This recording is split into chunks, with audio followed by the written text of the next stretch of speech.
디모데전서 말씀은 에베소에서 사역하고 있는 디모데에게 바울이 그의 목회를 돕고 그의 사역을 돕기 위해서 기록한 그런 말씀이 됩니다. 에베소 교회는 바울 사도가 복음을 전해서 3년 동안 사역을 했던 그렇게 세워진 교회입니다. 이때는 에베소 교회 혹은 데살로니가 교회, 빌립보 교회 이렇게 이야기할 때 이때 교회는 예배당 중심의 교회가 아닙니다. 이때는 교회가 예배당 건물을 중심으로 존재하지 않는 그런 때였죠.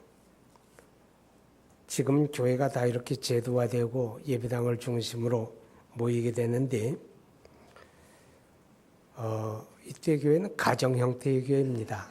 그러니까 에베소 지역의 교회 그러면 에베소 지역 안에 가정 형태로 모이는 그런 이제 여러 개의 교회들 그 전체를 통틀어서 에베소 교회. 그럼 디모데가 그 에베소 교회에 사역하는 목회자다 그러게 되면 그런 여러 가정 교회를 전체적으로 돌아보는 그런 목회자라는 의미가 됩니다. 이 땅에 예배당이 세워지기 시작한 건 4세기 후반부터입니다. 그러니까 예수님이 십자가에 죽으시고 부활하신 이후부터 한 300년 어간은 교회가 예배당을 세우지 못했죠. 왜냐하면 박해받는 기간이니까. 교회가 그렇게 대놓고 예배당 세워놓고 예수 믿는 그런 시대가 아니었습니다. 그러다가 주 313년 로마의 콘스탄틴 대제가 기독교를 인정하고 이제 그때부터 교회가 은밀하게 숨어있던 교회가 햇빛을 보기 시작합니다. 그리고 그 4세기 후반부터 이제 곳곳에 예배당들이 세워지기 시작하죠. 그런데 교회가 가정 형태로 모이던 그 초기 교회는 교회가 굉장히 순수하고 아름다웠습니다. 우리가 교회를 그리스도의 몸이라고 하는데 그리스도의 몸으로서의 이 공동체성이 가장 잘 드러난 때가 언젠가 하면 바로 가정 형태로 있던 그런 교회이죠. 그래서 서로 지체됨을 고백하고 서로 돌아보고 서로 섬기고 그랬습니다. 그리고 이때 교회는 아주 단순한 구조죠. 지금은 교회가 많이 제도화되고 복잡해져 있어요. 근데 그때 교회는 아주 단순해요. 그저 모여서 기도하고 하나님 예배하고 또 흩어지면 전도하고 또 서로 돌아보고 구제하고 그게 다였습니다. 이렇게 단순한 교회일수록 순수합니다. 복잡할 필요가 없잖아요. 의사결정 과정도 단순하니까 굉장히 순발력이 있어요. 이 제도화된 교회는 그런 순발력이 없죠. 왜 뭐 절차가 다 거쳐야 하니까. 그리고 이때 교회는 아주 역동적입니다. 단순하고 순발력이 있고 순수하니까 교회가 역동적일 수밖에 없었어요. 그러다가 예배당이 건축되기를 시작하면서 교회는 자꾸 제도화되어지게 되고 조직이 복잡해지고 단순함을 잃어버리니까 순수함도 없어지게 되고 그때부터 이제 교회가 조금씩 변질하기를 시작합니다. 이 에베소 교회를 목회하던 디모데가 목회하기 참 어려운 교회였습니다. 목회라고 하는 게 예나 지금이나 다 쉽고 간단하지 않죠. 제가 목회를 해보니 그래요. 제가 화평교회를 개척해서 오늘까지 35년 동안 섬기고 있는데 하나님은 참 편해요. 하나님 관계는. 하나님 관계는 아주 편합니다. 왜냐하면 내가 순종만 하면 되니까. 그렇죠? 하나님 관계는 그냥 내가 순종만 하면 아무 문제가 없어요. 근데 사람의 관계는 사람의 얼굴이 10개면 성격도 10가지잖아요. 똑같지 않아요. 그렇죠? 그러니까 이 사람을 관계하는 건 아주 어렵다고. 근데 이제 디모데가 사역하던 에베소 교회에는 여러 가지 도전이 있었습니다. 그 도전 가운데 하나가 뭔가 하면 에베소는 그 당시엔 큰 도시인데 그 도시 안에 아주 음란한 우상, 아데미 신전이라고 해서 큰 전각이 있었는데 온 도시 사람들이 미친 듯이 그 우상을 숭배하는 그런 도시가 되다 보니까 복음을 전하며 하나님의 교회를 섬기는 일에 우상 숭배의 도전이 늘 있었어요. 그리고 이 아뎀이라고 하는 이제 우상은 또 아주 음란한 우상이거든요. 그러다 보니까 도시 전체가 이 음란한 문화가 창궐해 있어요. 그 음란한 문화가 창궐해 있는데 그 속에서 복음을 전하고 교회가 세워지고 가꾸어지는 게 많이 어려움이 있겠죠. 또 그런 것뿐만 아니라 이 에베소에는 지금도 그 유적이 크게 남아 있지만 그 당시에 아주 엄청난 규모의 도서관이 있었어요. 도서관. 엄청난 규모의 도서관이 있었어. 이 도서관이 있다고 하는 말은 헬라 철학적인 지식이 아주 발달된 그런 도시였습니다. 그 헬라 철학의 도전도 있었죠. 또 거기다가 그 지역에 살고 있는 유대인들은 고대로부터 세계 각처로 흩어져서 생활을 했는데 에베소 지역인데 유대인들이 그리스도인들에게 예수 믿어도 율법 지켜라. 율법주의적인 도전이 또 있게 되죠. 그러니까 목회하기 참 어려운 지역이었습니다.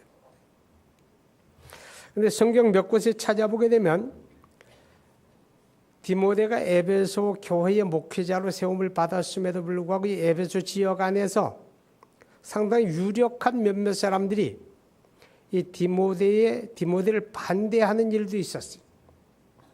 디모데가 우리 목회자가 되는 거 원치 않는다. 그러니까 아주 다양한 도전이 있다 보니까 디모데가 목회하기 참 버겁고 어렵습니다. 그런데 더군다나 이제 디모데는 성격이 소심한 사람이에요. 혹이라도 여러분 가운데 이제 목회를 희망하는 사람이 있거든. 자기 성격 한번 보세요. 성격이 소심하면 목회자가 되기가 참 어렵습니다. 왜냐하면 자기 갈등이 심하게 되고 스트레스를 스스로 받아요. 나중에 감당하지 못합니다. 목회자는 좀 뻔뻔해야 되거든요. 그래서 웬만한 건 들어도 못 들은 척 해야 돼요. 보아도 못 본 척하고 소리를 들어도 골라 들어야 돼. 골라서 듣고 싶은 소리는 골라 듣고 듣기 싫은 소리는 웬만큼 반응도 하지 말고 좀 대범해야 돼요.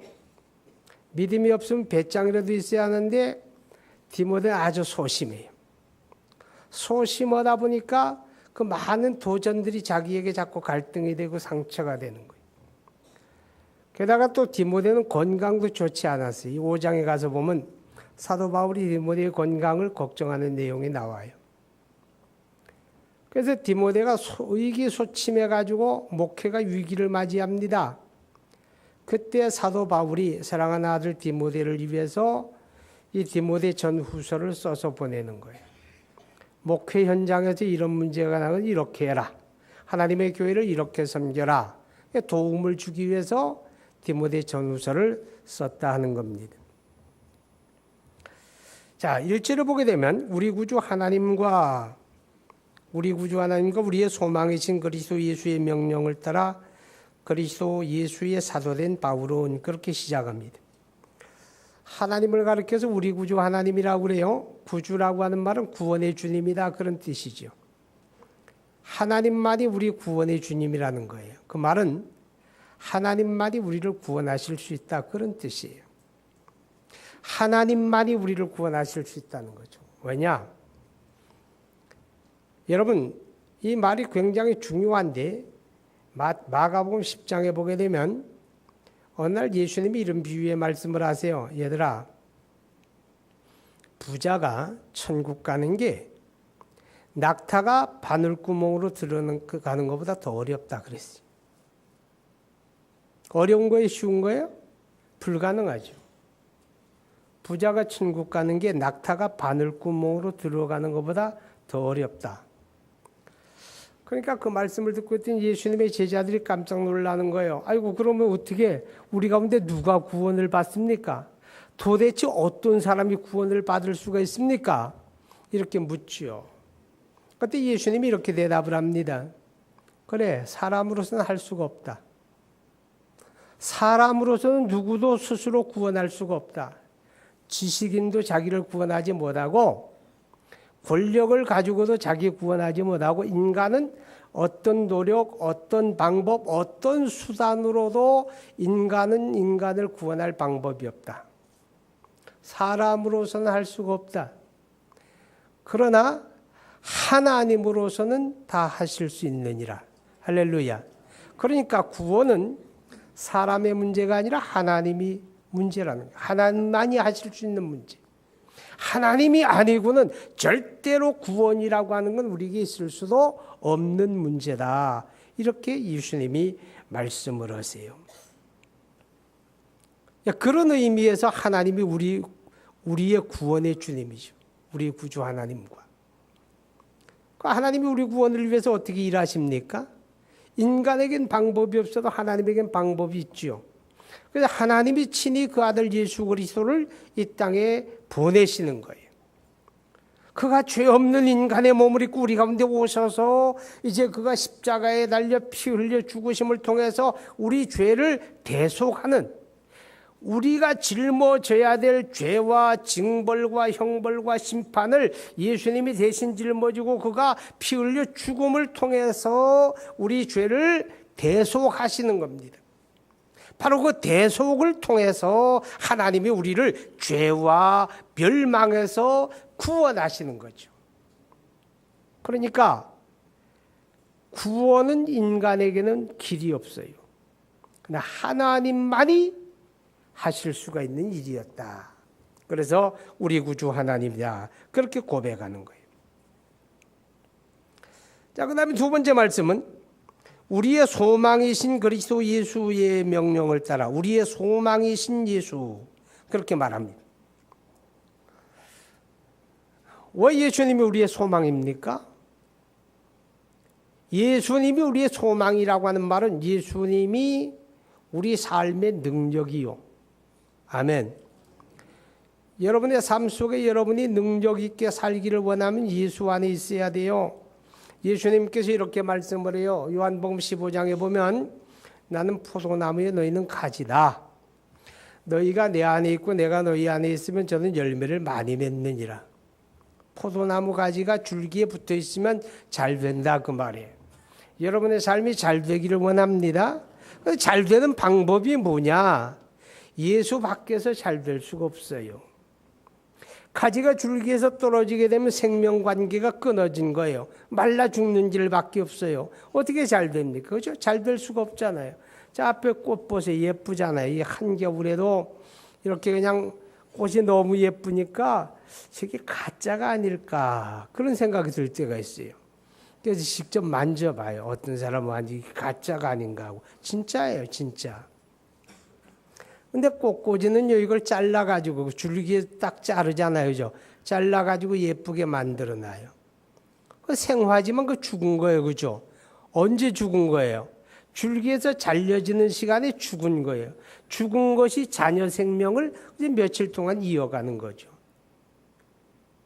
자, 우리가 잘 되기를 원한다면 우리는 예수 안에 있어야 돼요. 아멘. 우리가 예수 안에 거해야 돼요. 예수님이 내 안에 거하고. 나와 예수님이 생명적인 관계를 이어져야만 잘 된다, 그 말이죠. 거기 승리하는 능력이 있는 거예요. 그래서 예수님이 요한복음 15장 7절에 이렇게 말씀을 해요. 너희가 내 안에 거하고 내 말이 너희 안에 거하면 너희가 무엇인지 원하는 대로 구하라. 그리하면 이루리라. 할렐루야. 여러분 기도하고 여러분이 소망하고 여러분이 소원하는 것들이 이루어지는 길이 예수 안에 있는 거예요. 그러니까 예수님이 우리의 소망이 돼야죠. 아멘. 예수님이 우리의 소망이 돼야 하는 거예요. 또 왜 예수님이 우리의 소망이 되는가 하면 예수님이 우리 영원한 미래가 예수 안에 보장되는 거예요. 다시 말하면 우리의 영원한 미래가 예수 안에 있다, 그 말이죠. 예수 안에. 우리 살다가 삶이 끝나면 그로 끝나는 게 아니잖아요. 우리 이 땅에 잠깐 사는 삶이지만 그 이후에는 뭐예요? 우리 영원한 또 미래가 있잖아요. 그 영원한 미래가 예수 안에 보장되는 거예요. 그래서 계시록 14장 13절에 주 안에 죽는 자들이 복이 있다 그랬어요. 예수 안에서 이 땅에 사는 삶도 예수 안에 사는 게 복이고 이 땅의 삶을 마치고 영원한 미래도 예수 안에서 맞이하는 게 복이다 그 말이죠. 깨달아지면 아멘 합니다. 어떤 사람 그럴 거예요. 죽어봤나? 죽어보면 그 다음엔 늦은 거예요. 그죠? 늦은 거예요. 우리가 세상에 태어나기 전에 있던 곳이 있었어요. 그죠? 어딘지 몰라요? 우리가 모태에 있었잖아요. 모태에. 그러니까 여러분이 효도를 못하는 거예요. 거기 있었던 걸 생각조차 안 하니까.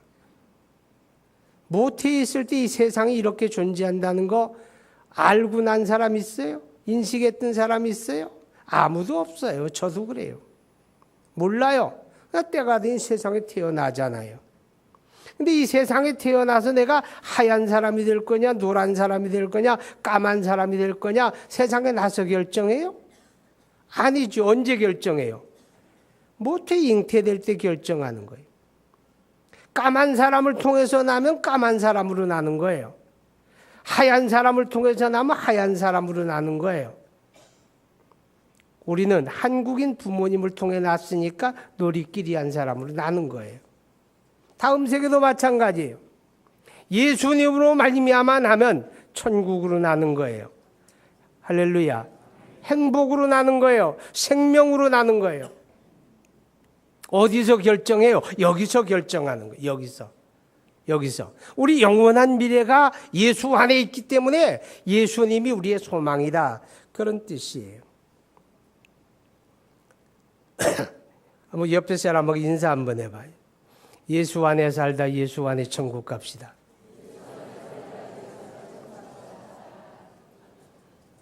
정말 그러고 싶어요? 예수 안에 살다 예수 안에 천국 가야 돼요. 그런데 예수님이 나의 소망이 된다는 말이 뭔가 하면 이 소망이라는 말은 보는 것하고 관계가 돼요. 보는 것하고. 내가 지금 무엇을 바라보고 있느냐? 그게 내 소망이에요. 그럼 예수님이 나의 소망이라고 하는 말은 내가 지금 예수님을 바라보아야 한다는 거죠. 믿음의 주요 또 온전케 하시는 이 예수를 바라보라. 아멘. 예수님 바라보라는 거예요. 그분이 믿음의 주님이에요. 예수님 바라봐야 돼요. 우리가 예수 안에 살다 예수 안에서 천국 가려면요. 저와 여러분이 기억해야 할 거는 예수님 바라보라. 예수님 바라본다는 게 예수님에게 눈을 떼지 말라고 말이죠. 예수님에게 눈 떼면 안 돼요. 아이를 길러본 사람들은 알 거예요. 아이를 잘 양육하려면 아이에게 잠깐도 눈을 떼면 안 되는 거예요. 그죠? 아이들은 무슨 짓을 할지 몰라요. 금방 안전했는데 항상 안전한 게 보장되는 게 아니야. 잠깐만 눈을 떼면 또 무슨 사고 저지르는 거예요. 제 아내가 지금 돌아보고 있는 애가 이준이라고, 여러분 아실라나 모르겠네요. 되게 잘생겼어. 날 닮았나 봐. 근데 걔를 돌아보니 너무 힘들어해요. 할머니가 정말 진짜 할머니가 돼버려. 애보다가. 근데 점심을 먹는데 나하고 둘이 한 점심을 먹는데 그 애기가 내 바로 맞은편 의자에 앉아가 자기도 뭘 먹겠다고 거기 앉았어요. 마주 앉아 할머니 그 옆에 앉았어. 아주 예쁘게 앉아가지고 잘 먹이고 그러는데 잠깐 할머니가 잠깐 뭐 반찬 하나 더 꺼내려고 일어나서 냉장고를 여는 사이에 할머니가 일어났다는 것 때문에 이 녀석이 자기도 할머니 따라간다고 의자에서 내려온다고 뒤졌는데 헛디뎌가지고 그냥 꽝 떨어졌는데 얘가 또 머리가 무거워요. 어디서부터 떨어져요? 머리부터 떨어져. 아파트 바닥이 단단해요? 안 단단해요? 단단해. 내가 솔직히 그때 얘기를 안 했어. 재영이한테도. 깡소리가 나대. 깡소리가 나. 어깨가 떨어지면 깡소리 안 나요. 머리부터 들이받으니까 깡소리가 나더라고. 되게 당황했어요. 되게 당황했어요. 잠깐만 눈을 떼면 사고가 나요. 이게 애들이에요. 여러분, 우리가 예수님이 나의 소망이고 내가 예수님에게 소망을 두고 산다는 말은 예수님에게 눈을 떼지 않는다 그 말이에요. 아멘. 지금 여러분 뭐 바라보고 있어요? 눈앞에 여러분이 지금 바라보는 게 뭐예요? 돈이에요? 영광이에요? 그게 여러분의 소망이란 얘기예요. 여러분 예수님이 나의 소망이란 말은 나는 항상 예수님을 바라보고 있는 거예요. 할렐루야. 해바라기 아세요? 해바라기? 예수 믿는 사람이 예수님 바라본다는 건 주바라기가 되는 거예요. 주바라기. 예, 숙제 드릴게요. 해바라기는요, 해를 바라본다는 뜻이잖아요. 그죠? 이 해바라기는요, 여기 목줄기가요, 요 각이 져 있어요. 네모가 나 있습니다. 여기 동그랗지가 않아요. 네모가 나 있는데 여기 이렇게 이제 아침에는 해가 떠오르는 동쪽을 보고 이렇게 머리 숙이고 있어요. 해가 떠오르면 이 해바라기 이렇게 고개를 들어요. 이렇게 고개를 들어요. 그러다가 해가 이제 시간이 경과함에 따라서 이렇게 남쪽으로 돌아가요. 그러면요, 해바라기 이렇게 고개가 돌아가요. 남쪽으로 따라 돌아가. 시간이 자꾸 가요. 이제 서쪽으로 갑니다. 이렇게. 그럼 그때 해바라기는 어디를 바라봐요? 서쪽 바라봐요. 동쪽에 시작 서쪽에. 해가 거기 있으니까 해가 서산에 넘어가요. 그럼 해바라기가 이렇게 고개를 숙여요. 그리고 다시 돌아와요. 그래서 해바라기예요. 예수 믿는 사람이 예수님에게 눈을 떼지 않는다는 말 아시겠어요? 추바락이 되는 거예요. 할렐루야. 이게 예수님에게 소망을 두는 거예요. 그리고 예수님이 나의 소망이 된다고 하는 말은 소원을 가지는 것하고 관계가 돼요. 소원. 오늘 여러분이 무슨 소원 갖고 있느냐? 그 소원이 바로 여러분의 소망이에요. 그 소원이 내가 바라보는 게 내 소망이고 내가 소원하는 게 나의 소망인 거예요. 빌립보서 2장 13절을 보게 되면 성경이 이렇게 말씀을 합니다. 하나님의 그 기쁘신 뜻을 위하여 너희로 소원을 두고 행하게 하시느니라. 이게 무슨 말인가 하면 하나님의 그 뜻을 이루어 가실 때 나를 통해서 하나님의 뜻이 이루어지는데 첫 단계가 뭐냐? 하나님이 내 마음속에 어떤 소원을 품게 하는 거예요. 하나님이 내 마음속에 소원을 품게 합니다. 내가 소원을 갖게 되면 어떻게 됩니까? 소원하는 걸 바라보잖아요. 그리고 소원하는 걸 기도하잖아요. 그런 과정을 통해서 하나님이 그 뜻을 내 삶 속에 이루어가는 거예요. 그럼 우리가 그리스도가 나의 소망이 된다는 말도 마찬가지로 예수님에 대한 소원을 마음에 품는 거죠. 우리 성경 한번 볼까요? 여러분 고린도후서 한번 봅니다. 5장 8절로 9절. 고린도후서 5장 8절로 9절입니다. 시작. 우리가 담대하여 원하는 바는 차라리 몸을 떠나 주와 함께 있는 그것이라. 그런즉 우리는 몸으로 있든지 떠나든지 주를 기쁘시게 하는 자 되기를 힘쓰노라. 자, 여기서 보게 되면 바울 사도가 내가 정말 원하는 게 있다. 내가 정말 원하는 거, 내가 정말 원하는 게 있는데 그게 뭐냐 하면 우리 주님과 함께 거하는 것이다. 차라리 이 몸을 떠나서 영원히 주님과 함께 있는 것이다. 이게 첫 번째 소원이에요. 두 번째 소원은 뭐냐? 그런데 내가 여기 살아있다면 나는 주님을 기쁘시게 하는 자 되기를 원한다. 바울이 두 가지 소원입니다. 오늘 저와 여러분의 마음속에도 그런 소원이 있기 바랍니다. 내가 주님과 함께 하기를 원한다. 내 삶 속에 주님과 함께 하고 영원히 내가 주님과 함께 하기를 원한다. 이런 소원. 그다음 두 번째, 나의 모든 삶 속에서 나는 정말 주님의 기쁨 되기를 원한다. 이 바울이 가진 그 소원이 저와 여러분의 소원이 되어질 때 이것이 바로 우리 주님께 소망을 두고 사는 사람, 예수님이 나의 소망이 된 사람의 모습이다. 그렇게 말할 수가 있겠습니다. 여러분, 예수님에게 소망을 둔 사람은요, 우리 예수님의 재림을 기다립니다. 재림의 소망이죠.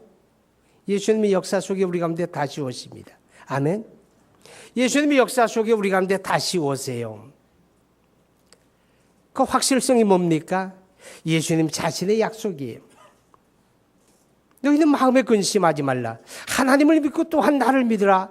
내가 너희를 위하여 처소를 예비하러 가노니 가서 너희를 위하여 처소를 예비하면 내가 다시 와서 너희를 내게로 영접하여 나 있는 곳에 너희도 있게 하리라. 예수님 자신의 약속이에요.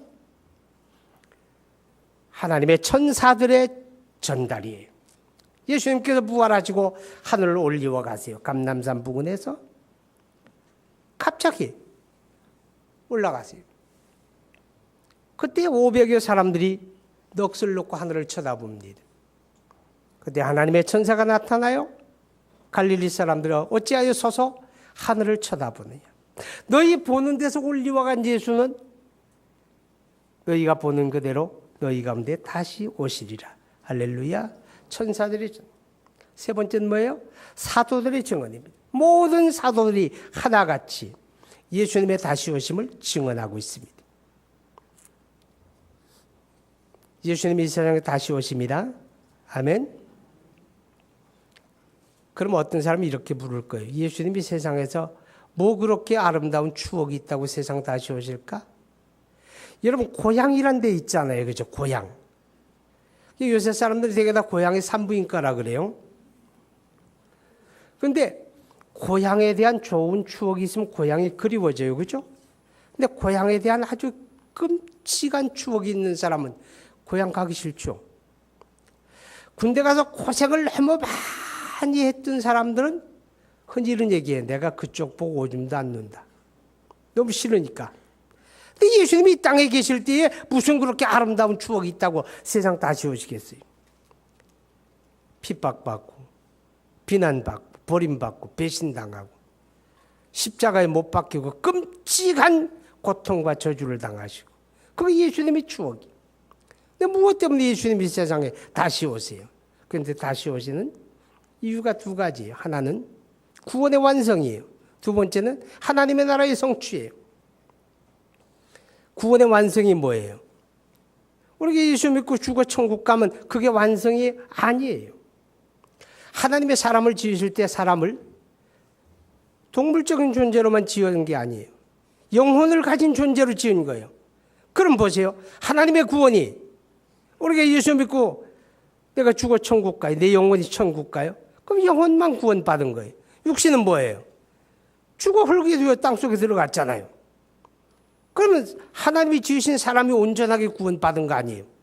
그럼 온전하게 구원받는 건 뭐예요? 영혼과 육체가 다 구원받는 거예요. 아멘. 영혼과 육체가 다 구원받는 날이 언제예요? 예수님이 다시 오시는 날. 예수님이 이 세상 다시 오실 때 그리스도 안에 잠들었던 자들은 부활의 영광을 얻어요. 살아있던 자들은 변화가 돼요. 아멘. 그러니까 예수님이 이 땅에 다시 오심으로 하나님이 타락하기 전 에덴 동산의 지음을 받았던 아담과 하와가 회복이 되는 거예요. 아담과 하와 같은 그런 인간이 온전히 구원받는 날이 예수님 다시 오시는 날이에요. 그래서 예수님 다시 오시는 거예요. 구원의 완성이에요.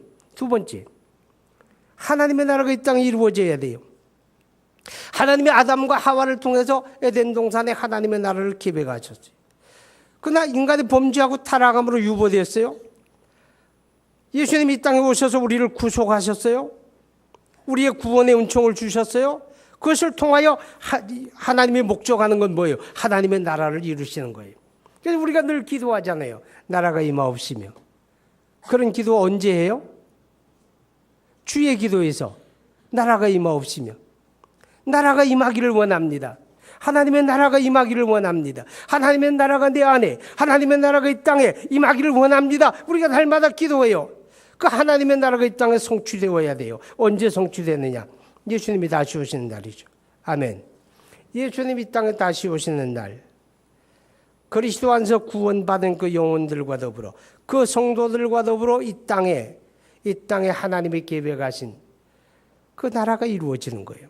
그러니까 예수님이 그것을 위해서 이 땅에 다시 오시는 거예요. 그러니까 우리가 예수님에 대한 소망, 예수님이 나의 소망이 되는 사람은 역사 속에 다시 오시는 예수님에 대한 소망을 우리 마음속에 가지고 살아야 돼요. 여러분, 이 소망이 우리 믿음과 우리 삶에 얼마나 중요한 역할을 하는지 아세요? 여러분, 히브리서 6장 19절 한번 보세요. 히브리서 6장 19절.